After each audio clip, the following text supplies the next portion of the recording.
हाय, मैं हूँ डिम्पल और आप सुन रहे हैं नफरत भरी मोहब्बत। आइए जानते हैं इस कहानी में क्या हुआ।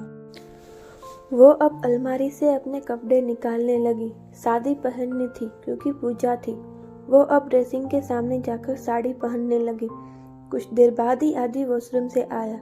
वो अपने पीरियड्स बना रही थी। वो उसे देखकर हड़बड़ाई, लेकिन आदि उसकी ओर बढ़ा। वो अब उसके सामने जाकर नीचे जमीन पर बैठा और उसकी प्लेट्स पकड़कर सही करने लगा। रितिका उसे देखकर कुछ ठहरी। आदि ने एक नज़र उसे देखकर कहा, करो या ऐसे ही देखती रहोगी। रितिका ने अब वापस से प्लेट्स बनानी शुरू की। आदि की नजरें अचानक उसकी कमर पर गई, जो देखकर वो कुछ ठहरा। क्या हुआ इधर? उसने उसकी साड़ी को कमर से हल्का दूर करके पूछा। नहीं, कुछ नहीं, कुछ लग गया होगा। उसने वापस अपनी साड़ी सही करके उसे छिपाया। झूठ नहीं पसंद मुझे, बता चुका हूँ, बोलकर उसने वापस से उसका घाव देखा। बताओगी? वो सख्त सी नजर उस पर डालकर उठा और बेड के पास वाले ड्रॉअर से फर्स्ट एड बॉक्स लेकर आया। वापस नीचे बैठकर उसने ट्यूब निकाली और उसकी कमर पर हल्के हाथों से लगाने लगा। उसकी ठंडी उंगलियों का स्पर्श अपनी कमर पर महसूस कर रितिका की आंखें बंद हो गई। वो अब उठा और उसकी बांह थामकर बोला, बताओ, इतनी बुरी तरह से क्यों घिसा है इधर?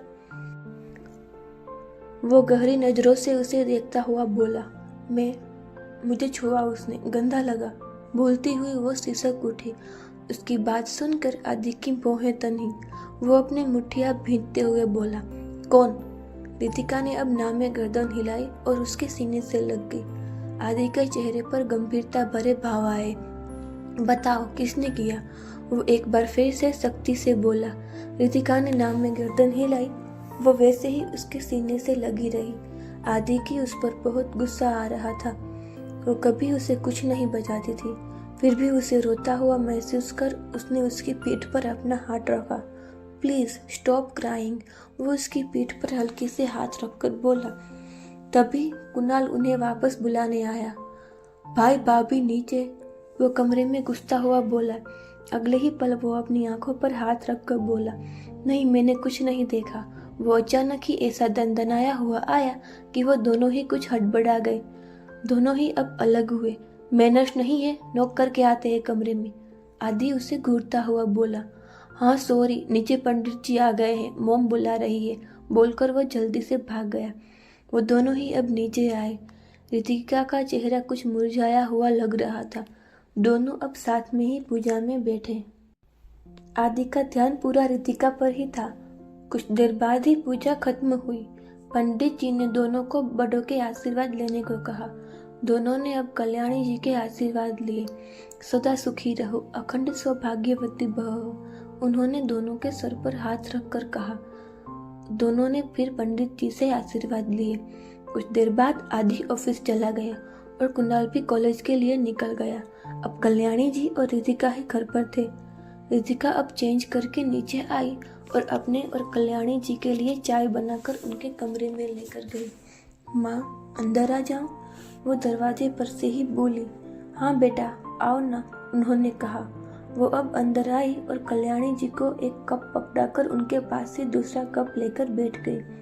क्या हुआ बेटा, आज कुछ परेशान लग रही है?